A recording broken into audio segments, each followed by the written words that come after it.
നമസ്കാരം. അപ്പൊ നമ്മുടെ പുതിയ ചാനലിലെ ആദ്യത്തെ സിനിമ എ മൈൻക്രാഫ്റ്റ് മൂവി. ഇതിന്റെ വീഡിയോ ഞാൻ അപ്ലോഡ് ചെയ്യാം, പക്ഷെ എത്ര സമയം അത് ഈ ചാനലിൽ ഉണ്ടാവും എന്ന കാര്യം പറയാൻ പറ്റത്തില്ല. കാരണം ഇതൊരു പുതിയ സിനിമയാണ്, അതുകൊണ്ട് തന്നെ കോപ്പിറൈറ്റ് അടിക്കാൻ സാധ്യതയുണ്ട്. ഇനി ഈ സിനിമയെക്കുറിച്ച് പറയുകയാണെങ്കിൽ, മൈൻക്രാഫ്റ്റ് എന്ന ഗെയിമിനെ കുറിച്ച് നിങ്ങൾ കേട്ടിട്ടുണ്ടല്ലോ, നിങ്ങൾ കളിച്ചിട്ടുണ്ടായിരിക്കും. ആ ഗെയിമിനെ ബേസ് ചെയ്തിട്ടാണ് ഈ സിനിമ ഇറക്കിയിരിക്കുന്നത്. ഇതിൽ കൂടുതൽ ഇൻട്രോ ഒന്നും ഞാൻ പറയുന്നില്ല. അപ്പൊ നമുക്ക് വേഗം തന്നെ സിനിമയുടെ കഥയിലേക്ക് കടക്കാം.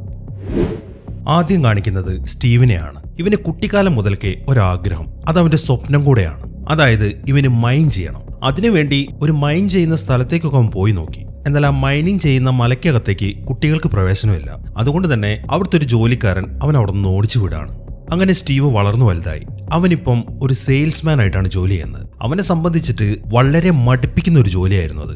എന്നും എഴുന്നേൽക്കുക, ഭക്ഷണം കഴിക്കുക, ജോലിക്ക് വരിക, ഇതല്ലാതെ അവന്റെ ജീവിതത്തിൽ വേറെ ഒന്നും നടക്കുന്നില്ല. മാത്രമല്ല അവൻ നല്ല രീതിയിൽ ക്രിയേറ്റീവായിട്ട് ചിന്തിക്കുന്ന ആളാണ്. ഇപ്പൊ ക്രിയേറ്റീവായിട്ട് ഒന്നും ചെയ്യാനില്ലാത്തതുകൊണ്ട് അവൻ വളരെ നിരാശയിലാണ്. അങ്ങനെ ഒരു ദിവസമാണ് അവന്റെ പഴയ സ്വപ്നത്തെക്കുറിച്ച് ഒരു ഓർമ്മ വരുന്നത്, അതായത് മൈനിങ്. ഓർമ്മ വന്ന നിമിഷം തന്നെ അവൻ ഒരു മഴവുമായിട്ട് അവന്റെ ആ പഴയ മലയുടെ അടുത്തേക്ക് പോവാണ്. ഇപ്പോഴും ആ കിളവൻ അവിടെ നിൽക്കുന്നുണ്ട്. എന്നാൽ ഇപ്പൊ സ്റ്റീവ് വളർന്നു വലുതായല്ലോ, അതുകൊണ്ട് അവൻ ആ കിളവനെയൊക്കെ കബളിപ്പിച്ചിട്ട് ആ മലയ്ക്കകത്തേക്ക് കയറാണ്. എന്നിട്ട് ആ മലയുടെ ഉള്ളിലേക്ക് ചെന്നിട്ട് അവന്റെ ഇഷ്ടം പോലെ മൈൻ ചെയ്യാൻ തുടങ്ങി. അങ്ങനെ മൈൻ ചെയ്യുന്നതിനിടയിലാണ് അവനൊരു സാധനം കിട്ടുന്നത്, ഒരു നീല കളറുള്ള ക്യൂബ്. അത് മാത്രമല്ല വേറൊരു ബോക്സ് പോലെ എന്തോ കിട്ടുന്നുണ്ട്. ഈ ക്യൂബിനെ പറയുന്നത് ഓർബ് എന്നാണ്. ആ ബോക്സ് പോലെ ഇരിക്കുന്നതിനെ പറയുന്നത് എർത്ത് ക്രിസ്റ്റൽ. അങ്ങനെ അത് രണ്ടും കൂടെ കിട്ടിക്കഴിഞ്ഞപ്പോൾ അവൻ അതിനെ ഒരുമിച്ച് അങ്ങോട്ട് ജോയിൻ ചെയ്യാണ്. പിന്നീട് അവൻ കണ്ടത് ഒരു അത്ഭുതപ്പെടുത്തുന്ന കാഴ്ചയായിരുന്നു. അതെ, അവന്റെ മുന്നിലായിട്ട് ഒരു വലിയ പോർട്ടൽ ഓപ്പൺ ആയിരിക്കുന്നു, അതും മറ്റൊരു ലോകത്തേക്കുള്ളത്. പിന്നെ അവൻ ഒന്നും നോക്കിയില്ല, വേഗം തന്നെ ആ പോർട്ടലിന്റെ അപ്പുറത്തേക്ക് കിടക്കാണ്. അങ്ങനെ അവൻ എത്തിച്ചേരുന്നതാണ് മൈൻക്രാഫ്റ്റിന്റെ ലോകം. ഈ സ്ഥലത്തിന് പറയുന്നത് ഓവർവേൾഡ് എന്നാണ്. ഈ സ്ഥലത്തിന്റെ പ്രത്യേകത എന്താണെന്ന് വെച്ച് കഴിഞ്ഞാൽ, നമ്മൾ ഇമാജിൻ ചെയ്യുന്ന എന്ത് കാര്യവും നമുക്ക് അവിടെ ബിൽഡ് ചെയ്യാൻ സാധിക്കും. അങ്ങനെ സ്റ്റീവ് ആഗ്രഹിച്ച പോലെ അവൻ അവിടെ ഇഷ്ടം പോലെ വീടുകൾ പണിയാൻ തുടങ്ങി. അങ്ങനെ രാത്രി ആയപ്പോഴേക്കും അവൻ വൂള് കൊണ്ടുള്ള ഒരു വീടുണ്ടാക്കി. ഇപ്പൊ അവൻ അതിനകത്തിരിക്കുകയാണ്. എന്നാൽ രാത്രി ആയപ്പോഴാണ് മറ്റൊരു പ്രശ്നം അവന് നേരിടേണ്ടി വന്നത്. കുറച്ച് പിശാചുക്കൾ അവന്റെ വീട് അറ്റാക്ക് ചെയ്യാൻ വന്നു. പക്ഷെ വാതിലടച്ചതുകൊണ്ട് അവർക്ക് വീടിന്റെ അകത്തേക്ക് കയറാൻ പറ്റുന്നില്ല. സ്റ്റീവ് ആണെങ്കിൽ ആകെ പേടിച്ചിരിക്കുകയാണ്. തനിക്കൊരു കൂട്ടുകാരൻ ഉണ്ടായിരുന്നെങ്കിൽ എന്നാണ് ഈ ഒരു അവസരത്തിൽ അവൻ ചിന്തിക്കുന്നത്. അങ്ങനെ പിറ്റേ ദിവസം രാവിലെ ആയപ്പോഴാണ് അവനൊരു ഓരിയടൽ കേൾക്കുന്നത്. സ്റ്റീവ് വീടിന്റെ വെളിയിലേക്ക് ഇറങ്ങി നോക്കുമ്പോൾ അതൊരു ചെന്നായയായിരുന്നു. ഇപ്പോഴാ ചെന്നായ അങ്ങോട്ട് വന്നത് സ്റ്റീവിനെ തിന്നാൻ വേണ്ടിയിട്ടാണ്. എന്നാൽ സ്റ്റീവ് എന്ത് ചെയ്യുന്നു വെച്ച് കഴിഞ്ഞാൽ അവിടെ കിടക്കുന്ന ഒരു എല്ലെടുത്തിട്ട് ആ ചെന്നായിക്ക് ഇട്ട് കൊടുക്കുകയാണ്. അതോടുകൂടെ ചെന്നായ അവന്റെ ഒരു കൂട്ടുകാരനായി മാറുകയും ചെയ്തു. ഈ ചെന്നായിക്ക് അവൻ ഇടുന്ന പേരാണ് ഡെന്നിസ്. പിന്നീട് അങ്ങോട്ട് സ്റ്റീവും ഡെന്നിസും കൂടെയാണ് ആ ലോകത്തിങ്ങനെ കറങ്ങി നടന്നത്. അങ്ങനെ ദിവസങ്ങൾക്കുള്ളിൽ തന്നെ സ്റ്റീവ് അവിടെ വലിയൊരു സിറ്റി തന്നെ പണിതു. അങ്ങനെ വളരെ സന്തോഷകരമായിട്ടുള്ളൊരു ജീവിതം അവൻ ജീവിച്ചുകൊണ്ടിരിക്കുകയായിരുന്നു. അങ്ങനെ ഇരിക്കുകയാണ് ഒരു ദിവസം പൊട്ടിപ്പൊളിഞ്ഞൊരു കവാടം അവൻ കാണുന്നത്. കറുത്ത നിറത്തിലാണ് അതിരുന്നത്. മാത്രമല്ല അതിലേക്ക് കുറെ വള്ളികളൊക്കെ കയറിയിട്ടുണ്ട്. അങ്ങനെ അവൻ ആ കേട് വന്ന കവാടം ശരിയാക്കാണ്. അതോടുകൂടെ ആ കവാടത്തിലായിട്ട് മറ്റൊരു പോർട്ടൽ കൂടെ ഓപ്പണായി. ശരിക്കും അത്ഭുതപ്പെടുന്ന ഒരു കാഴ്ചയായിരുന്നത്. അങ്ങനെ ആ പോർട്ടൽ ഓപ്പൺ ആയത് കാണുമ്പോൾ ഡെന്നിസ് വേഗം തന്നെ ആ പോർട്ടലിനകത്തേക്ക് കയറാണ്. ഡെന്നിസ് പോയത് കാണുമ്പോൾ സ്റ്റീവ് അവന്റെ പുറകെ ചെന്നു. എന്നാൽ അവർ വിചാരിച്ച പോലെ ആയിരുന്നില്ല. അവരിപ്പോൾ എത്തിപ്പെട്ടിരിക്കുന്നത് ഒരു നരകം പോലത്തെ ലോകത്താണ്. അവിടെ കുറെ പന്നികളാണ് ഉണ്ടായിരുന്നത്. ഈ പന്നികളെ പറയുന്നത് പിഗ്ലിൻ എന്നാണ്. ഇവരുടെ ഈ ലോകത്തെ പറയുന്നത് നെതർ എന്നും. ഈ ലോകത്തിന് ഒരു റൂളർ ഉണ്ട്, അതൊരു വിച്ചാണ്. അതിന്റെ പേര് മൽഗോഷ എന്നാണ്. സ്റ്റീവിനെയും അവന്റെ കയ്യിലുള്ള ഓർബും കാണുമ്പോൾ മൽഗോഷ് എന്തെന്ന് വെച്ച് കഴിഞ്ഞാൽ അതിന്റെ അനുയായികളെ കൊണ്ട് സ്റ്റീവിനെയും ഡെന്നിസിനെയും പിടിപ്പിക്കുകയാണ്. എന്നിട്ട് അവരെ തടവിലാക്കുകയും ചെയ്തു. ഈ മൽഗോഷ് അവിടെ ചെയ്തുകൊണ്ടിരുന്നത് സ്വർണം കുഴിച്ചെടുക്കലാണ്. അതിന് എത്ര സ്വർണം കിട്ടിയാലും മതിയാവത്തില്ല. ഇത് ഇത്രയും കാലമായിട്ട് വെയിറ്റ് ചെയ്തിരുന്നത് ആ ഓർബിന് വേണ്ടിയിട്ടായിരുന്നു. ഓർബ് കിട്ടിക്കഴിഞ്ഞാൽ ഈ മൽഗോഷയ്ക്ക് ഈ ഓവർ വേൾഡും സ്വന്തമാക്കാൻ സാധിക്കും. അങ്ങനെ ഇപ്പം അത് ആഗ്രഹിച്ച പോലെ ആ ഓർബ് അതിന്റെ കയ്യിൽ കിട്ടി. സ്റ്റീവും ഡെന്നിസും ആണെങ്കിൽ ജയിലിലാവുകയും ചെയ്തു. ഇപ്പൊ സ്റ്റീവിന് ഒരു കാര്യം മനസ്സിലായി, ഈ മൽഗോഷയുടെ പ്ലാൻ ഓവർവേൾഡ് നശിപ്പിക്കുക എന്നുള്ളതാണ്. അതൊരിക്കലും അവൻ അംഗീകരിച്ചു കൊടുക്കാൻ പറ്റത്തില്ല. കാരണം അത് അവന്റെ മാത്രം ലോകമാണ്. അതുകൊണ്ട് അന്ന് തന്നെ അവൻ ആ ഓർബ് അവിടെ നിന്ന് അടിച്ചു മാറ്റി. എന്നാൽ ഈ സമയമാകുമ്പോഴേക്കും ഓർബ് അടിച്ചു മാറ്റിയെന്ന് അറിഞ്ഞിട്ട് ആ പിഗ്ലിൻസ് ഒക്കെ അവന്റെ പുറകെ വരാൻ തുടങ്ങി. ഈ സമയം സ്റ്റീവ് എന്തെന്ന് വെച്ച് കഴിഞ്ഞാൽ ആ ഓർബ് എടുത്തിട്ട് ഡെന്നിസിന്റെ കയ്യിൽ കൊടുക്കുകയാണ്. എന്നിട്ട് ഇത് എവിടെയെങ്കിലും ഒളിപ്പിക്കാനാണ് സ്റ്റീവ് അവന്റെ അടുത്ത് പറയുന്നത്. ഡെന്നിസ് ആണെങ്കിൽ അത് കേട്ട ഉടനെ തന്നെ അവിടെ നിന്ന് ഓടുകയും ചെയ്തു. അങ്ങനെ പിഗ്ലിൻസ് എല്ലാവരും കൂടെ വന്നിട്ട് സ്റ്റീവിനെ വീണ്ടും പിടിച്ചു. ഇതേ സമയം തന്നെ ഡെന്നിസ് നേരെ പോകുന്നത് ആ പോർട്ടലും ചാടി ഓവർവേൾഡിലേക്കാണ്.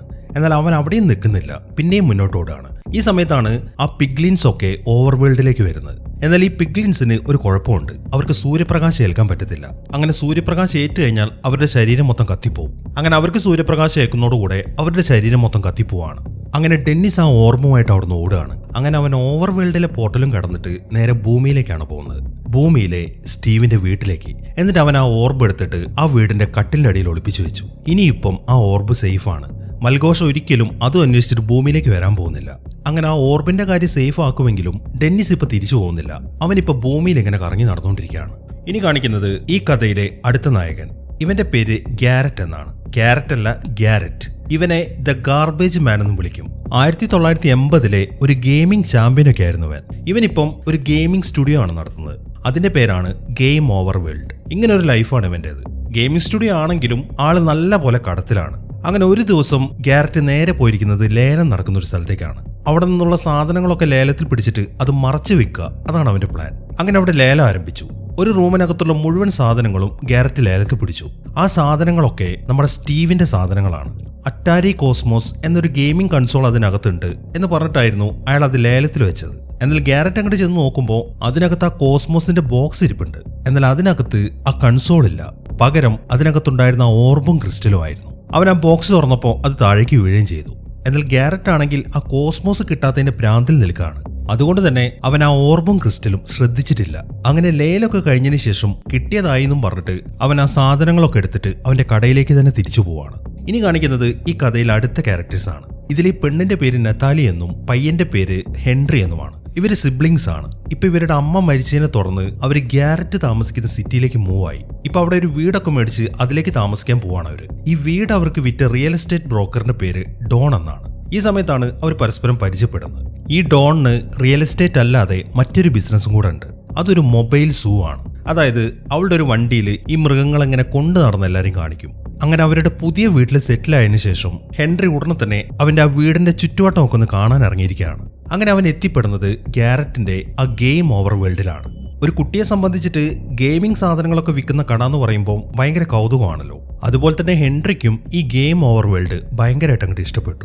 അങ്ങനെ ആ കടയുടെ ഉൾഭാഗമൊക്കെ ഒന്ന് നടന്ന് കണ്ടതിന് ശേഷം അവൻ നേരെ അവന്റെ സ്കൂളിലേക്കാണ് പോകുന്നത്. ഇന്നാണ് ഇവന്റെ സ്കൂളിൽ ഇവന്റെ ഫസ്റ്റ് ഡേ. അതുകൊണ്ട് തന്നെ ആദ്യം അവൻ പ്രിൻസിപ്പളിനെയാണ് പോയി മീറ്റ് ചെയ്യുന്നത്. ഈ പ്രിൻസിപ്പളിന്റെ പേര് മാർലിൻ എന്നാണ്. അങ്ങനെ പ്രിൻസിപ്പളിനെ മീറ്റ് ചെയ്തതിനു ശേഷം അവൻ നേരെ ക്ലാസ്സിലേക്ക് എത്തി. ഈ സമയം അവിടുത്തെ ടീച്ചർ ക്ലാസ് എടുത്തുകൊണ്ടിരിക്കുകയാണ്. ഈ പ്രിൻസിപ്പളായ മാർലറ്റിന്റെ ഹസ്ബൻഡാണ് അവർക്കിപ്പോൾ ക്ലാസ് എടുക്കുന്നത്. അങ്ങനെ ആ ക്ലാസ് ഒക്കെ കഴിഞ്ഞിട്ട് എക്സ്പെരിമെന്റിന്റെ ടൈമായി. ഹെൻറി ഇപ്പം അവർക്കൊരു എക്സ്പെരിമെന്റ് കാണിച്ചു കൊടുക്കുകയാണ്. ഇവൻ വളരെ ബ്രില്യന്റ് ആയിട്ടുള്ള ഒരു സ്റ്റുഡന്റ് ആണ്. അവനിപ്പോൾ ഉണ്ടാക്കിയിരിക്കുന്നത് ഒരു ജെറ്റ് പാക്ക് ആണ്. കുട്ടികളുടെ മുമ്പിൽ അവൻ അത് പറപ്പിക്കാൻ തുടങ്ങി. അത് മര്യാദയ്ക്ക് പറക്കുന്നുണ്ടെങ്കിലും കുറെ പറന്നതിന് ശേഷം അത് നേരെ പോയിട്ട് അവിടെ ചിപ്സ് ഉണ്ടാക്കുന്ന ഒരു ഫാക്ടറിയിൽ ചെന്നിടിക്കുകയാണ്. അതോടുകൂടെ അതിന്റെ മുകൾ ഭാഗങ്ങളൊക്കെ തകർന്നു വീണു. എന്നാൽ ആർക്കും അപകടമൊന്നും പറ്റിയിട്ടില്ല. എന്നാൽ ഹെൻറി കാരണം അത് തകർന്നതുകൊണ്ട് അവനിപ്പോ പ്രിൻസിപ്പൾ അവരുടെ റൂമിലേക്ക് വിളിപ്പിച്ചു.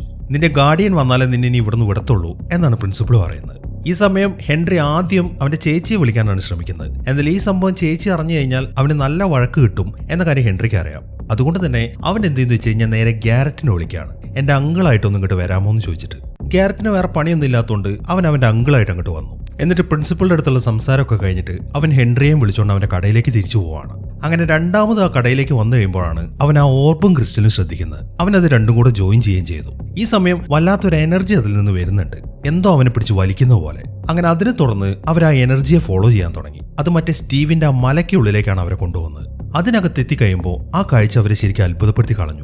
അവർക്ക് മുന്നിലായിട്ട് ആ പോർട്ടൽ ഉണ്ട്. എന്നാൽ ഈ സമയമാകുമ്പോഴേക്കും ഹെൻറിയെ കാണാത്തോണ്ട് അവനെയും ട്രാക്ക് ചെയ്ത് നതാലിയും ഡോണും കൂടെ ആ മലയ്ക്കുള്ളിലേക്ക് എത്തി. നതാലി അങ്ങോട്ട് വന്ന ഉടനെ തന്നെ ഹെൻറിയെ വഴക്കു പറയാൻ തുടങ്ങി. എന്നാൽ ഈ സമയത്താണ് ആ പോർട്ടലിൽ ഹെൻറി അതിന്റെ ഉള്ളിലേക്ക് പിടിച്ചു വലിക്കുന്നത്. അവൻ ആ പോർട്ടലിന്റെ അകത്തേക്ക് പോകുമ്പോൾ ബാക്കിയുള്ളവരും അവന്റെ പുറത്ത് കയറി പിടിച്ചു. അങ്ങനെ എല്ലാവരും ആ പോർട്ടലിന്റെ ഉള്ളിലൂടെ ആ ഓവർവേൾഡിലേക്ക് എത്തിയിരിക്കുകയാണ്. ആ അത്ഭുത ലോകം കണ്ട് ആകെ അന്തം വിട്ട് നിൽക്കുകയാണ് എല്ലാവരും. അതിനിടയിൽ മറ്റൊരു കാര്യം നടക്കുന്നുണ്ട്. ഇപ്പൊ അവിടെ നടന്ന സംഭവങ്ങളൊക്കെ ഈ ഓവർവേൾഡിലുള്ള ഒരാളും കാണുന്നുണ്ട്. അയാൾ നോക്കുമ്പോൾ അവിടെ ആ പോർട്ടൽ ഓപ്പൺ ആയി കിടക്കുകയാണ്. അത് ഉടനെ തന്നെ ആ പോർട്ടൽ വഴി നേരെ എർത്തിലേക്കാണ് പോകുന്നത്. ഇതേ സമയം തന്നെ മൽഘോഷയാണെങ്കിൽ ആ ഓർബ് തിരിച്ച് ഓവർവേൾഡിലേക്ക് വന്നു എന്ന കാര്യം അറിഞ്ഞിട്ടുണ്ട്. അതുകൊണ്ട് തന്നെ മൽഘോഷ നേരെ പോകുന്നത് സ്റ്റീവിന്റെ അടുത്തേക്കാണ്. അതിപ്പോ ഡെന്നിസിന്റെ തൊടലും എടുത്തിട്ടുണ്ട്. എന്നാൽ യഥാർത്ഥത്തിൽ ഡെന്നിസ് അവരുടെ കയ്യിലില്ല, അവൻ ഭൂമിയിലാണ്. എന്നാൽ ആ കാര്യം സ്റ്റീവൻ അറിയത്തില്ലല്ലോ. ഇപ്പൊ മൽഘോഷ അവന്റെ അടുത്ത് പറയുന്നത് ആ ഓർബ് ഇങ്ങോട്ട് തിരിച്ചു വന്നു, മര്യാദയ്ക്ക് പോയിട്ട് നീ അതിന്റെ അടുത്തേക്ക് എടുത്തുകൊണ്ട് വരണം, ഇല്ലാന്നുണ്ടെങ്കിൽ നിന്റെ ഡെന്നിസിനെ ഞങ്ങൾ കൊന്നുകളയുന്നതാണ്. ഡെന്നിസിന്റെ ആ ബെൽറ്റ് അവരുടെ കയ്യിൽ കാണുമ്പോൾ അവൻ അത് വിശ്വസിക്കുകയും ചെയ്തു. ഇതേ സമയം തന്നെ ഹെൻറിയും കൂട്ടരും എങ്ങോട്ടൊന്നും ഇല്ലാതെ ഇങ്ങനെ നടക്കുകയാണ്. അങ്ങനെ സമയം രാത്രിയായി കഴിയുമ്പോഴാണ് ആ ക്രീപ്പേഴ്സ് ഒക്കെ അവർ അറ്റാക്ക് ചെയ്യാൻ വരുന്നത്. അത് കണ്ട ഉടനെ തന്നെ അവർ അവിടെ നിന്ന് ഓടാൻ തുടങ്ങി. ആ ഓട്ടത്തിന്റെ ഇടയിലാണ് നമ്മുടെ ഗ്യാരറ്റ് ഒരു കുഴിക്കുള്ളിലേക്ക് വീണു പോകുന്നത്. ഈ സമയം ബാക്കിയുള്ളവരൊക്കെ ഇങ്ങനെ മുന്നോട്ട് തന്നെ ഓടിക്കൊണ്ടിരിക്കുകയാണ്. അതിനിടയിലാണ് ഹെൻറിയുടെ തല ഒരു മരത്തിൽ ചെന്നിടിക്കുന്നത്. അത് ഇടിച്ചതോടുകൂടെ മരത്തിന്റെ ആ ബ്ലോക്ക് മാത്രം ചെറിയൊരു ബ്ലോക്കായിട്ട് മാറി. ആ കാഴ്ച അവൻ ആദ്യമായിട്ടാണ് കാണുന്നത്. അതുകൊണ്ട് തന്നെ ഹെൻറിക്ക് ശരിക്കും അത്ഭുതമായി. അവൻ ചെന്നിട്ട് ആ ബ്ലോക്ക് എടുക്കുകയാണ്. ഈ സമയമാകുമ്പോഴേക്കും അവനൊരു കാര്യം മനസ്സിലായി, ആ ബ്ലോക്ക് വെച്ചിട്ട് എന്തുണ്ടാക്കാൻ പറ്റും. അങ്ങനെ അവൻ പിന്നെയും ബ്ലോക്കുകൾ എടുത്തിട്ട് അവിടെ ഒരു ബിൽഡിംഗ് പണിയാൻ തുടങ്ങി. എന്നിട്ട് എല്ലാവരും ഇപ്പൊ അതിൻ്റെ അകത്ത് കയറി നിൽക്കുകയാണ്. ഈ സമയമാകുമ്പോഴേക്കും ആ ക്രീപ്പേഴ്സ് ഒക്കെ അവർ അറ്റാക്ക് ചെയ്യാനും വരുന്നുണ്ട്. അങ്ങനെ അവർ ആ ബിൽഡിംഗ് മൊത്തം കംപ്ലീറ്റ് ചെയ്തിട്ട് ഇപ്പൊ അതിന്റെ ഉള്ളിലാണ് നിൽക്കുന്നത്. ഈ സമയത്താണ് ആ കുഴിയിൽ നിന്ന് രക്ഷപ്പെട്ടൊരു ഗ്യാരറ്റ് അങ്ങോട്ട് വരുന്നത്. അവൻ നോക്കുമ്പോൾ അവിടെയുള്ള ആ ബിൽഡിങ്ങിന്റെ വെളിയിലായിട്ട് ആ ഓർബ് കിടക്കുന്നുണ്ട്. അവൻ ഉടനെ തന്നെ അത് കയ്യിലെടുത്തു. എന്നാൽ ഈ സമയത്താണ് ആ ക്രീപ്പേഴ്സ് ഒരു ആരോ ഷൂട്ട് ചെയ്യുന്നത്. അത് കറക്റ്റ് ആയിട്ട് ആ ഓർബിനാണ് കൊള്ളുന്നത്. അതോടുകൂടെ അതിലുണ്ടായിരുന്ന ക്രിസ്റ്റൽ പൊട്ടിപ്പോയി. ഇപ്പൊ ആ ഓർബ് മാത്രമേ ബാക്കിയുള്ളൂ. അങ്ങനെ ആ ക്രിസ്റ്റൽ പൊട്ടിപ്പോയതോടുകൂടെ എർത്തിൽ നിന്ന് ഓവർവേൾഡിലേക്കുള്ള ആ പോർട്ടലും അങ്ങോട്ട് ക്ലോസ് ആയിപ്പോയി. അങ്ങനെ എല്ലാവരും നേരെ ആ ബിൽഡിങ്ങിന്റെ മുകളിലേക്ക് കയറാൻ തുടങ്ങി. ഈ സമയമാകുമ്പോഴേക്കും ആ ക്രീപ്പേഴ്സ് എല്ലാവരും കൂടെ ആ ബിൽഡിങ്ങിന്റെ താഴെ ഭാഗം മൊത്തം തകർത്തു. അതിനുശേഷം അവർ ആ ബിൽഡിങ്ങിന്റെ മുകളിലേക്ക് കയറാൻ തുടങ്ങി. ഈ സമയം ഹെൻറിയും ടീമും ആ ബിൽഡിങ്ങിന്റെ മുകൾ ഭാഗത്താണ് നിൽക്കുന്നത്. ആ ക്രീപ്പേഴ്സ് ഒക്കെ അങ്ങോട്ട് വരുന്നത് കണ്ട് എന്ത് ചെയ്യണം എന്നവർക്കൊരു എത്തും പിടിയും കിട്ടുന്നില്ല. എന്നാൽ ക്രീപ്പേഴ്സ് അവർ അറ്റാക്ക് ചെയ്യാൻ തുടങ്ങുമ്പോഴാണ് സ്റ്റീവ് അവിടേക്ക് വരുന്നത്. വന്ന ഉടനെ തന്നെ അവൻ ആ ക്രീപ്പേഴ്സുമായിട്ട് ഫൈറ്റ് ചെയ്യാൻ തുടങ്ങി. അങ്ങനെ ആ ഫൈറ്റ് നടന്നുകൊണ്ടിരിക്കുമ്പോഴാണ് നേരം വെളുക്കുന്നത്. അതോടുകൂടെ ആ ക്രീപ്പേഴ്സ് ഒക്കെ കത്തിപ്പോവാണ്. അങ്ങനെ അവന്മാരുടെയൊക്കെ പണി തീർന്നു കഴിയുമ്പോൾ സ്റ്റീവ് ഹെൻറിയെയും കൂട്ടരെയും കൊണ്ട് നേരെ പോകുന്നത് അവനുണ്ടാക്കിയ വില്ലേജിലേക്കാണ്. ഇതേ സമയം തന്നെ അങ്ങ് എർത്തില് ഇപ്പൊ സമയം രാത്രിയാണ്. ഇപ്പൊ ഈ ഓവർവേൾഡിൽ നിന്ന് പോയ ഒരാളുണ്ടല്ലോ, അവനിപ്പോ അവിടെ ഹൈവേയിലാണ് നിൽക്കുന്നത്. അതിനിടയിലാണ് ആ മാർലിന്റെ വണ്ടി വന്നിട്ട് അവൻ ഇടിക്കുന്നത്. ഇടിച്ച ഉടനെ തന്നെ മാർലിനാണെങ്കിൽ പുറത്തേക്ക് ഇറങ്ങി വരികയും ചെയ്തു. ആ മനുഷ്യനെ കണ്ട് അവർക്ക് ശരിക്കും അത്ഭുതമായി. അങ്ങനെ മാർലിൻ ആ മനുഷ്യനെയും വിളിച്ചോണ്ട് അവിടെ നിന്ന് പോവാണ്. അങ്ങനെ സ്റ്റീവ് അവരെയും കൊണ്ട് അവന്റെ ആ വില്ലേജിലെത്തി. ആ വില്ലേജിലേക്ക് കടക്കുമ്പോൾ അവൻ അവർക്ക് കുറച്ച് നിർദ്ദേശങ്ങളൊക്കെ കൊടുക്കുന്നുണ്ട്.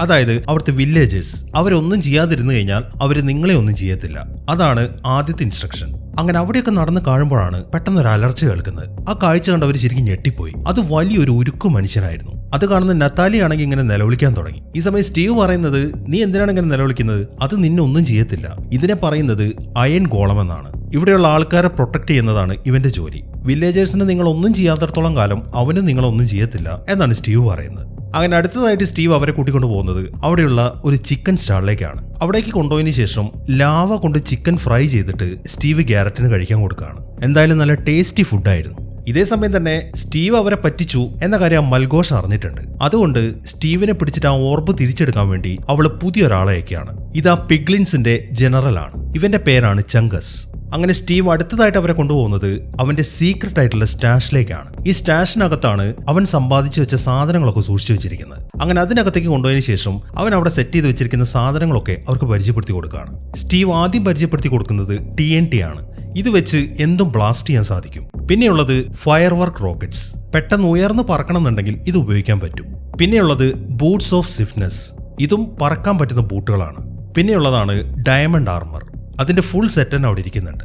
ഇതുകൂടാതെ പിന്നെ കുറെ വാളുകളും. ഇതൊക്കെ യുദ്ധത്തിനുള്ള സന്നാഹങ്ങളാണ്. ഇത്രയും കാണിച്ചു കൊടുത്തതിന് ശേഷം സ്റ്റീവ് വീണ്ടും ചില കാര്യങ്ങൾ പറയാൻ തുടങ്ങി. അതായത് അവർക്ക് തിരിച്ചു പോകണമെന്നുണ്ടെങ്കിൽ ആ പോർട്ടൽ ഓപ്പൺ ആക്കണം. പക്ഷെ അവരുടെ കയ്യിലുള്ള എർത്ത് ക്രിസ്റ്റൽ നശിച്ചുപോയി. ഇനിയിപ്പോൾ ഈ ലോകത്ത് ആകെ ഒരൊറ്റ എർത്ത് ക്രിസ്റ്റലേ ഉള്ളൂ. അതിരിക്കുന്നത് വുഡ്ലാൻഡ് മാൻഷൻ എന്ന് പറഞ്ഞൊരു ബിൽഡിങ്ങിലാണ്.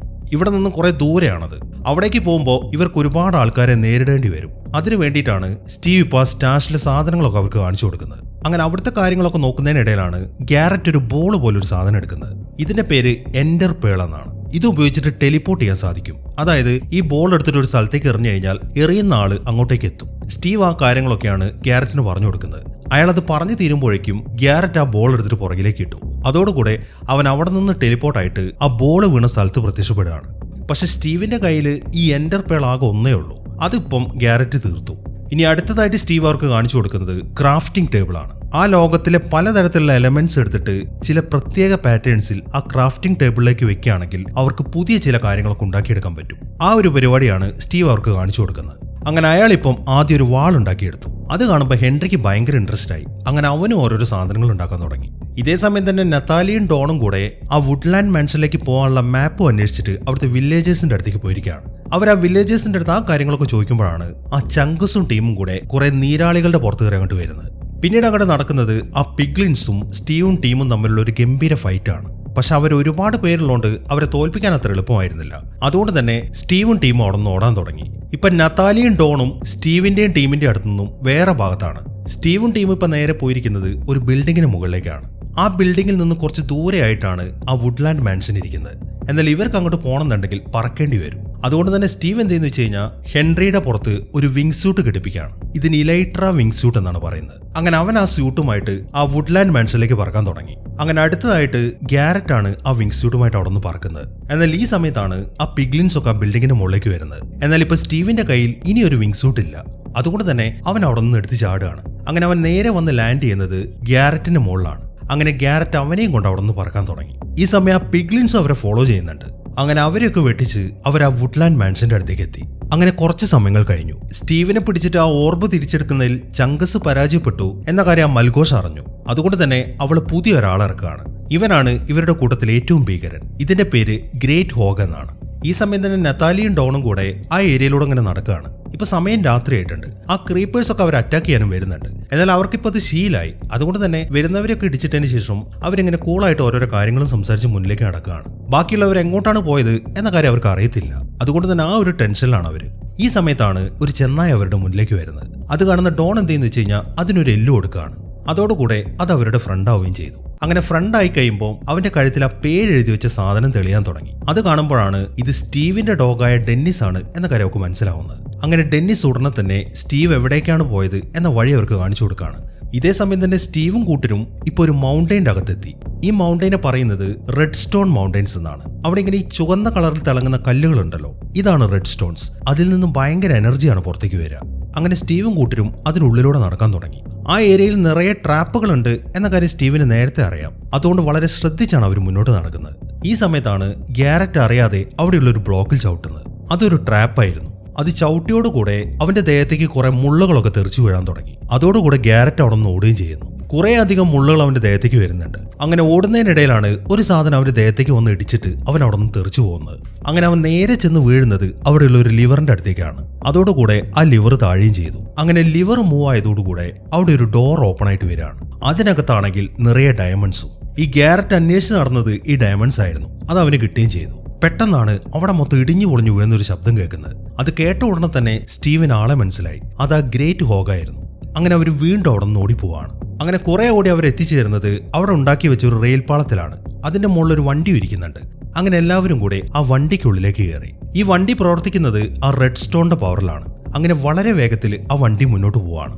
എന്നാൽ കുറെ പോയി ഒരു സ്ഥലത്ത് എത്തിക്കഴിയുമ്പോൾ അവിടെയൊന്നും ആ റെഡ് സ്റ്റോൺസ് ഇല്ല. അതുകൊണ്ട് തന്നെ ആ വണ്ടി അവിടെ നിൽക്കുകയും ചെയ്തു. ഈ സമയത്താണ് കുറെ ജീവികൾ അവരെ പിടിക്കാൻ വരുന്നത്. ഇത് സ്റ്റീവിന്റെ തന്നെ ഒരു ഫാമാണ്. അവൻ തന്നെ ഉണ്ടാക്കിയ ജീവികളാണിത്. ആ ജീവികളെ കണ്ട് എന്ത് ചെയ്യണമെന്ന് അറിയാതെ നിൽക്കുമ്പോഴാണ് ആ ഗ്രേറ്റ് ഹോഗ് അങ്ങോട്ട് ഓടി വരുന്നത്. പക്ഷെ ഇപ്പൊ അവിടെ റെഡ് സ്റ്റോൺ ഇല്ലാത്തതുകൊണ്ട് വണ്ടി മൂവ് ആവുന്നുമില്ല. അങ്ങനെ സ്റ്റീവ് പറഞ്ഞതിന് തുറന്ന് ഗ്യാരറ്റ് ആ വണ്ടി തള്ളാൻ തുടങ്ങി. കുറച്ച് മുന്നിലായിട്ട് റെഡ് സ്റ്റോൺ കാണുന്നുണ്ട്. അവിടേക്ക് തള്ളി എത്തിക്കാനാണ് സ്റ്റീവ് ഇപ്പൊ ഗ്യാരറ്റിന്റെ അടുത്ത് പറഞ്ഞിരിക്കുന്നത്. അങ്ങനെ ഗ്രേറ്റ് ഹോഗ് അവരെ പിടിക്കുന്നതിന് മുമ്പ് തന്നെ അവർ ആ റെഡ് സ്റ്റോണിന്റെ അടുത്തെത്തി. അതോടുകൂടെ വളരെ വേഗത്തിൽ ആ വണ്ടി മുന്നോട്ട് പോവാണ്. അങ്ങനെ അവർ ആ വുഡ്ലാൻഡ് മാൻഷന്റെ മുന്നിലെത്തി. പക്ഷെ അതിന്റെ ഉള്ളിലേക്ക് കയറുന്നതിന് മുമ്പ് വേറെ ചില കാര്യങ്ങൾ ഈ ഗ്യാരറ്റും ഹെൻറി അറിയാനുണ്ട്. അതാണ് ഇപ്പൊ സ്റ്റീവ് പറഞ്ഞു കൊടുക്കുന്നത്. ആ വുഡ്ലാൻഡ് മാൻഷന് 3 ഫ്ലോറുകളാണ്. അതിൽ ആദ്യത്തെ ഫ്ലോറിൽ മുഴുവൻ വിൻഡിക്കേറ്റേഴ്സ് എന്ന് പറയുന്ന കുറച്ച് ജീവികളുണ്ട്. പക്ഷെ അവരത്ര അപകടകാരികളല്ല. അവരുടെ കയ്യിൽ ആക്സ് മാത്രമേ ഉണ്ടാവത്തുള്ളൂ. രണ്ടാമത്തെ ഫ്ലോറിലുള്ളത് ഇവോക്കേഴ്സ് ആണ്.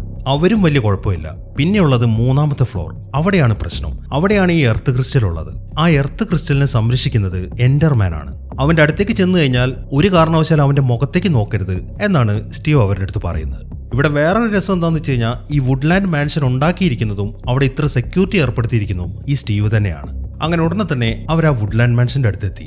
ഇപ്പൊ ആദ്യത്തെ ഫ്ലോറിലുള്ള ആൾക്കാരുടെയൊക്കെ ശ്രദ്ധ തിരിക്കാൻ വേണ്ടിയിട്ട് സ്റ്റീവും ഗ്യാരറ്റും കൂടെ അവിടെ നിന്ന് ഡാൻസ് ചെയ്യാണ്. ഈ സമയം ഹെൻറി ആണെങ്കിൽ 3ാമത്തെ ഫ്ലോറിലേക്ക് എത്തി. അങ്ങനെ അവിടെ നിന്നും അവൻ ആ എർത്ത് ക്രിസ്റ്റൽ എടുക്കുകയും ചെയ്തു. എന്നാൽ ഈ സമയത്താണ് ആ എൻഡർമാൻ അങ്ങോട്ട് വരുന്നത്. വന്ന ഉടനെ തന്നെ അത് സ്റ്റീവിനെ തുറച്ചു നോക്കാൻ തുടങ്ങി. ഈ സമയം ഹെൻറിക്ക് വേണ്ടപ്പെട്ട ആൾക്കാരുടെ രൂപങ്ങളാണ് അവന്റെ മുന്നിൽ ഇങ്ങനെ വന്നുകൊണ്ടിരിക്കുന്നത്. എങ്കിലും അതിൽ നിന്നൊന്നും പതറാതെ അവൻ ആ എൻഡർമാൻ അടിച്ചു കൊല്ലുകയാണ്. അങ്ങനെ ആ എൻഡർമാന്റെ പണി തീർത്ത് കഴിയുമ്പോൾ അവനിപ്പം ഒരു എൻഡർ പേള് കിട്ടി. അതായത് ആ ടെലിപ്പോർട്ട് ചെയ്യുന്ന സാധനം. അങ്ങനെ ആ എർത്ത് ക്രിസ്റ്റൽ കിട്ടിയതിനെ തുടർന്നിട്ട് ഹെൻറി ബാക്കിയുള്ളവരെയും കൊണ്ട് ആ വുഡ്ലാൻഡ് മാൻഷനിൽ നിന്ന് പുറത്തേക്ക് ഇറങ്ങാണ്. എന്നാൽ ആ വുഡ്ലാൻഡ് മാൻഷനിൽ നിന്ന് പുറത്തേക്ക് ഇറങ്ങി കഴിയുമ്പോൾ അവിടെ ഒരു പാലമുണ്ട്. അവരിപ്പോൾ അതിന്റെ മുകളിലാണ് നിൽക്കുന്നത്. എന്നാൽ ഈ സമയത്താണ് ആ മൽഗോഷിയും ടീമും കൂടെ ആ നീരാളിയുടെ പുറത്തിങ്ങോട്ട് വരുന്നത്. അങ്ങനെ ആ നീരാളിയുടെ പുറത്തു നിന്നു പിഗ്ലിൻസ് ഒക്കെ ആ പാലത്തിലേക്ക് ഇറങ്ങി. അവരുടെ എല്ലാവരുടെയും കയ്യിൽ ആ TNT ഉണ്ട്. അപ്പൊ ആ പാലം തകർക്കാനാണ് അവരുടെ പ്ലാൻ എന്ന കാര്യം സ്റ്റീവിനും ഗ്യാരറ്റിനും മനസ്സിലായി. ഈ സമയം ഗ്യാരറ്റ് എന്ത് ചെയ്യുന്നു വെച്ച് കഴിഞ്ഞാൽ ഹെൻറി എടുത്തിട്ട് ഒരു നീരാളിയുടെ അടുത്ത് കയറിയാണ്. അതോടുകൂടെ അവന്റെ ദേഹത്ത് കെട്ടിയിട്ട് ആ നീരാളിയുടെ പുറത്തുണ്ടായിരുന്ന പിഗ്ലിൻസ് ഒക്കെ താഴേക്ക് വീഴുകയും ചെയ്തു. അടുത്തതായിട്ട് സ്റ്റീവും ആ നീരാളിയുടെ മുകളിലേക്ക് ചാടിക്കേറി. എന്നാൽ ഗ്യാരറ്റിന് ഇപ്പൊ ചാടാൻ പറ്റുന്നില്ല. അവന്റെ മുന്നിലായിട്ട് ആ പിഗ്ലിൻസ് ഇങ്ങനെ നിരന്നു നിൽക്കുകയാണ്. അതുകൊണ്ട് തന്നെ എന്നെ നിങ്ങൾ വിട്ടേക്ക്, നിങ്ങൾ പോയിട്ട് ബാക്കിയുള്ളവരെ രക്ഷിക്കാൻ നോക്ക് എന്നാണ് ഗ്യാരറ്റ് വിളിച്ചു പറയുന്നത്. അതിനുശേഷം അവൻ വേഗം ചെന്നിട്ട് ആ പിഗ്ലിൻസുമായിട്ട് ഫൈറ്റ് ചെയ്യാണ്. ഈ സമയത്താണ് ആ പാലം പൊട്ടിത്തെറിക്കുന്നത്. അതോടുകൂടെ സ്റ്റീവും ഹെൻറിയും നിന്നിരുന്ന ആ നീരാളി അവിടെ നിന്ന് തെറിച്ചു പോവാണ്. അങ്ങനെ കുറെ ദൂരേക്കാണ് അവർ ചെന്ന് വീഴുന്നത്. അങ്ങനെ പിന്നീട് അവർക്ക് ബോധം വരുമ്പോൾ അവരിപ്പോൾ ഒരു വീട്ടിൻ്റെ ഉള്ളിലാണ്. നത്താലിയും ഡോണും കൂടിയാണ് അവരിപ്പോൾ അങ്ങോട്ട് കൊണ്ടുവന്നിരിക്കുന്നത്. സ്റ്റീവ് എഴുന്നേറ്റ് നോക്കുമ്പോൾ അവന്റെ മുന്നിൽ ഡെന്നിസ് ആണ്. അതുകൊണ്ട് തന്നെ അവന് ശരിക്കും സന്തോഷമായി. എന്നാൽ ഇനിയാണ് അവർക്ക് അടുത്ത പ്രശ്നം വരുന്നത്. ആ ഓർബ് ഇപ്പം ആ മൽഗോഷയുടെ കയ്യിൽ കിട്ടി. അങ്ങനെ അതിന്റെ നിർദ്ദേശപ്രകാരം ഒരു പിഗ്ലിൻ മുകളിലേക്ക് ചെന്ന് ആ ഓർബ് ഒരു പ്രത്യേക സ്ഥാനത്ത് വെക്കുകയാണ്. അതോടുകൂടെ ശക്തമായിട്ടുള്ള ഒരു പ്രകാശമാണ് മുകളിലേക്ക് പോകുന്നത്. അങ്ങനെ ഓവർവേൾഡ് മൊത്തത്തിൽ ഇപ്പം ഇരുട്ടു മൂടിയിരിക്കുകയാണ്. അതായത് അവര് സൂര്യനെ മൊത്തം മറച്ചു കളഞ്ഞു. ഇനിയിപ്പം മൽഗോഷയ്ക്കും ടീമിനും സുഖമായിട്ട് ഓവർവേൾഡിൽ ജീവിക്കാൻ പറ്റും. ഈ പരിപാടിയൊക്കെ ആ വീടിനകത്തിരുന്നിട്ട് സ്റ്റീവും ടീമും കാണുന്നുണ്ട്. ഓവർവേൾഡ് ഒരിക്കലും വിട്ടുകൊടുക്കാൻ സ്റ്റീവ് തയ്യാറല്ലായിരുന്നു. അതുകൊണ്ട് തന്നെ ആ പിഗ്ലിൻസിനുമായിട്ട് ഫൈറ്റ് ചെയ്യാനാണ് അവനിപ്പോൾ തീരുമാനിച്ചിരിക്കുന്നത്. ബാക്കിയുള്ളവരും അവനെ സപ്പോർട്ട് ചെയ്യാണ്. ഇതേ സമയം തന്നെ ആ പിഗ്ലിൻസ് മൊത്തത്തിലിപ്പം അവരുടെ ലോകത്തു നിന്നും ഓവർവേൾഡിലേക്ക് വന്നിരിക്കുകയാണ്. അവരിപ്പോൾ അവിടെ അങ്ങനെ ആർമി പോലെ നിരന്നു നിൽക്കുന്നുണ്ട്. എന്നാൽ ഈ സമയത്താണ് സ്റ്റീവിന്റെ നേതൃത്വത്തിൽ കുറെ അയൺ ഗോളംസ് അങ്ങോട്ട് വരുന്നത്. പിന്നീട് നടക്കുന്നത് ഒരു ഗംഭീര യുദ്ധമാണ്. അങ്ങനെ ആ യുദ്ധം നടക്കുന്നതിനിടയിൽ സ്റ്റീവ് ആണെങ്കിൽ ആ ഡയമണ്ട് ആർമർ ഇട്ടിട്ട് ആ മൽഗോഷയുമായിട്ട് ഫൈറ്റ് ചെയ്യാനാണ് പോയിരിക്കുന്നത്. അവൻ അങ്ങോട്ട് ചെന്ന ഉടനെ തന്നെ ഒരു വാളുമായിട്ട് മൽഗോഷയുടെ നേർക്ക് ജമ്പ് ചെയ്യാണ്. എന്നാൽ അവൻ മൽഗോഷയുടെ അടുത്ത് എത്തുന്നില്ല. അതിനു മുമ്പേ അവൻ താഴേക്ക് വീണു. ഈ സമയം മൽഗോഷയാണെങ്കിൽ അതിന്റെ കയ്യിലെ വടി വെച്ചിട്ട് അവന്റെ ആ ഡയമണ്ട് ആർമർ മൊത്തം തകർത്ത് കളയാണ്. ഇതേ സമയം തന്നെ നത്താലിയും ഹെൻറിയും കൂടെ ആ ഓർബ് ഇരിക്കുന്നതിന്റെ നേരെ താഴെ എത്തിയിട്ടുണ്ട്. ഇനിയിപ്പോൾ അവന് മുകളിലേക്ക് കയറണം. അതിന് അവന്റെ കയ്യിലൊരു വഴിയുണ്ട്. അത് ആ എൻഡർ പേളായിരുന്നു. അവൻ ഉടനെ തന്നെ ആ എൻഡർ പേള് മുകളിലേക്ക് തൊടുത്തുവിടാണ്. അതോടുകൂടെ അവൻ ടെലിപ്പോർട്ടായിട്ട് ആ എൻഡർ പേള് വീണ സ്ഥലത്തേക്ക് എത്തി. ഇപ്പൊ അവന്റെ തൊട്ടടുത്താണ് ആ ഓർബ് ഇരിക്കുന്നത്. എന്നാൽ അവൻ ആ ഓർബ് എടുക്കാൻ തുടങ്ങുമ്പോഴേക്കും ആ ഗ്രേറ്റ് ഹോഗ് അവന് നേരെ ഫയർ ചെയ്തു. അതോടുകൂടെ അവൻ തെറിച്ച് താഴേക്ക് വീഴാണ്. അങ്ങനെ ഹെൻറി ആ വലിയ ബിൽഡിങ്ങിൽ നിന്ന് താഴേക്ക് വീഴാൻ തുടങ്ങി. അതൊക്കെ കണ്ട് ബാക്കിയുള്ളവരാണെങ്കിൽ ആകെ ഞെട്ടി നിൽക്കുകയാണ്. എന്നാൽ ഈ സമയത്താണ് ഗ്യാരറ്റ് ഒരു നീരാളിയുമായിട്ട് അങ്ങോട്ട് വരുന്നത്. വന്ന ഉടനെ തന്നെ അവൻ ഹെൻറിയെ പിടിച്ച് അതിനകത്തേക്ക് കയറ്റാണ്. അങ്ങനെ ഗ്യാരറ്റും ഹെൻറിയും കൂടെ ആ നീരാളിയിൽ നിന്ന് ഫയർബോൾസ് എറിഞ്ഞിട്ട് ആ ഓർബ് ഇരിക്കുന്ന ബിൽഡിംഗ് മൊത്തം തകർത്ത് കളയാണ്. അതോടുകൂടെ ഓർബ് താഴേക്ക് വീഴുകയും ചെയ്തു. അങ്ങനെ ആ ഓർബ് താഴേക്ക് വീണ് കഴിയുമ്പോൾ ആ ഇരുട്ടൊക്കെ മാറിയിട്ട് സൂര്യൻ വെളിയിലേക്ക് വരാണ്. അതോടുകൂടെ അവിടെ ഉണ്ടായിരുന്ന പിഗ്ലിൻസ് ഒക്കെ കത്താൻ തുടങ്ങി. ഈ സമയം തന്നെ സ്റ്റീവ് ആണെങ്കിൽ ആ മൽഗോഷയുടെ അടുത്താണല്ലോ നിൽക്കുന്നത്. പക്ഷെ മൽഗോഷയാണെങ്കിൽ സൂര്യപ്രകാശം വന്നതിനെ തുടർന്ന് നല്ല രീതിയിൽ തളർന്നിട്ടുണ്ട്. അതുകൊണ്ട് തന്നെ അതിനെ കീഴ്പ്പെടുത്താൻ സ്റ്റീവിന് വലിയ പാടൊന്നും ഉണ്ടായിരുന്നില്ല. അങ്ങനെ മൽഗോഷയുടെ പണി തീർത്തതിന് ശേഷം സ്റ്റീവ് ബാക്കിയുള്ളവരുടെ അടുത്തേക്ക് പോവാണ്. അങ്ങനെ ഓർബ് സ്റ്റീവിന് തന്നെ തിരിച്ചു കിട്ടി. ആ ഓർവേൾഡ് ഇപ്പോൾ പഴയതുപോലെ തന്നെ സുന്ദരമായി തീരുകയും ചെയ്തു. ഈ സമയം ഭൂമിയിലേക്കുള്ള പോർട്ടൽ ഓപ്പൺ ആയിട്ടുണ്ട്. അങ്ങനെ ഓരോരുത്തരായിട്ട് ആ പോർട്ടൽ വഴി പുറത്തേക്ക് പോവാണ്. ആദ്യമൊന്നും സ്റ്റീവിന് ആ ലോകം വിട്ടു പോകാൻ തീരെ താല്പര്യമില്ലായിരുന്നു. എന്നാൽ എല്ലാവരും നിർബന്ധിച്ചുകൊണ്ട് അവനും അവരുടെ കൂടെ ഭൂമിയിലേക്ക് തന്നെ പോവാണ്. അങ്ങനെ നാട്ടിലെത്തിയതിനു ശേഷം അവരാദ്യം ചെയ്യുന്നത് ഗ്യാരറ്റിന്റെ ആ വീഡിയോ ഗെയിം സ്റ്റുഡിയോ ഒന്ന് സെറ്റപ്പ് ആക്കുക എന്നുള്ളതാണ്. ഇപ്പൊ സ്റ്റീവ് അവന്റെ കൂടെ കൂടിയിട്ടുണ്ട്. ഇപ്പൊ ആ വീഡിയോ ഗെയിം സ്റ്റോറിൽ നല്ല ബിസിനസ് ആണ്. അവരിപ്പം പുതിയൊരു ഗെയിം ഒക്കെ ഡെവലപ്പ് ചെയ്തിട്ടുണ്ട്. ഡോൺ ഇപ്പം പുതിയൊരു മൃഗശാല തുടങ്ങിയിരിക്കുകയാണ്. അതിന്റെ ഒരു അട്രാക്ഷന് വേണ്ടിയിട്ട് ഡെന്നിസിനെ അവൾ അങ്ങോട്ട് കൊണ്ടുവന്നിട്ടുണ്ട്. നത്താലി ആണെങ്കിൽ സെൽഫ് ഡിഫൻസിന്റെ ഒരു ക്ലാസ് തുടങ്ങിയിരിക്കുകയാണ്. ഹെൻറി ആണെങ്കിൽ അവന് സ്കൂളിലേക്ക് ചെന്നിട്ട് ആ ജെറ്റ് പാക്ക് ഒക്കെ ഒന്നുകൂടെ ഉണ്ടാക്കിയിട്ടുണ്ട്. എന്നാൽ ഈ ജെറ്റ് പാക്ക് പഴയതുപോലെയല്ല, ഇത് നല്ല രീതിയിൽ വർക്ക് ചെയ്യുന്നുണ്ട്. അതുകൊണ്ട് തന്നെ കുട്ടികളെല്ലാവരും അവനെ നല്ല രീതിയിൽ അപ്രിഷ്യേറ്റ് ചെയ്യുകയാണ്. ഇനിയുള്ളത് ആ ഓവർവേൾഡിൽ നിന്നും ഭൂമിയിലേക്ക് വന്ന അവിടുത്തെ ആ മനുഷ്യന്റെ കാര്യമാണ്. അത് മറ്റെവിടെയുമല്ല, അതിപ്പോ ആ മാർലിന്റെ കൂടെയാണ്. അവളിപ്പോ അവളുടെ ഹസ്ബൻഡിനെ ഒഴിവാക്കിയിട്ട് ആ മനുഷ്യന്റെ കൂടെയാണ് ജീവിക്കുന്നത്. ഇത്രയും കാലം അത് സംസാരിക്കത്തൊന്നുമില്ലായിരുന്നു. എന്നാൽ ഇപ്പം അവൾ അതിനെ സംസാരിക്കാനൊക്കെ പഠിപ്പിച്ചിട്ടുണ്ട്. അപ്പൊ ഇതൊക്കെയാണ് ഇവരുടെ ഇപ്പോഴത്തെ ലൈഫ്. ഇതോടുകൂടെ ഈ സിനിമ ഇവിടെ അവസാനിക്കുകയാണ്. അപ്പൊ എങ്ങനെ ഉണ്ടായിരുന്നു? എന്താണെങ്കിലും നിങ്ങളുടെ അഭിപ്രായങ്ങളൊക്കെ എഴുതിയറിയിക്കാൻ മറക്കരുതേ. അപ്പൊ ഇത് പുതിയ ചാനലാണ്. അപ്പൊ തീർച്ചയായിട്ടും നിങ്ങൾ സബ്സ്ക്രൈബ് ചെയ്യാനും കമന്റ് ചെയ്യാനും ലൈക്ക് ചെയ്യാനും ഷെയർ ചെയ്യാനും ഒന്നും മറക്കരുതേ. അപ്പൊ പുതിയൊരു കിടിലൻ സിനിമയുമായിട്ട് നമുക്ക് അടുത്ത വീഡിയോയിൽ കാണാം.